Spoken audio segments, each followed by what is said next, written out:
Good morning Telangana. Welcome to T news. నేను కుమార్ దామెరా. ముందుగా headline చూద్దాం. విడత పంచాయతీ ఫలితాల్లోనూ అధికార పార్టీకి ముచ్చెముటలు.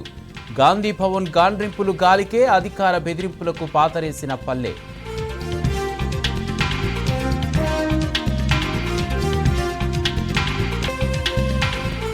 సీఎం సభ పెట్టిన చోట బీఆర్ఎస్కే జై. గ్లోబల్ సమ్మిట్ ఊర్లోనూ అదే రిజల్ట్. కాంగ్రెస్ ఎమ్మెల్యేలు ముఖ్య నేతల స్వగ్రామాల్లోనూ తప్పని పరాజయం.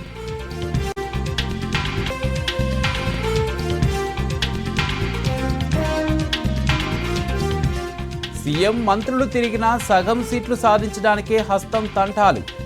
పంచాయతీ ఎన్నికల్లో ఓటమి కాంగ్రెస్ పతనానికి నాంది అన్న కేటీఆర్.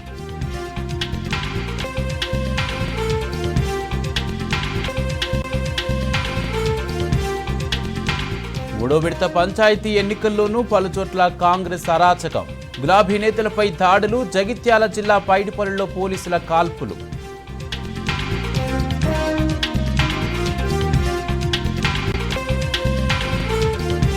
పార్టీ ఫిరాయించిన 5 ఎమ్మెల్యేలకు స్పీకర్ క్లీన్ చిట్.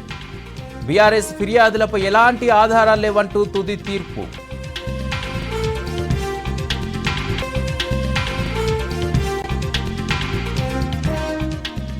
అసెంబ్లీ సాక్షిగా ప్రజాస్వామ్యం కూని జరిగిందన్న కేటీఆర్. రాజ్యాంగాన్ని కాంగ్రెస్ తుంగలో తొక్కిందన్న హరీష్ రావు.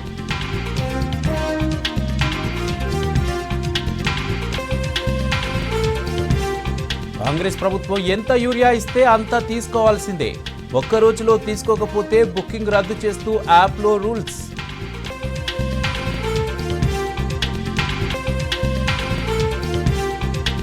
ఢిల్లీ కాలుష్యం కట్టడిలో బీజేపీ ప్రభుత్వం ఫెయిల్. 9 టోల్ ప్లాజాల తాత్కాలిక మూసివేతకు సుప్రీం ఆదేశం.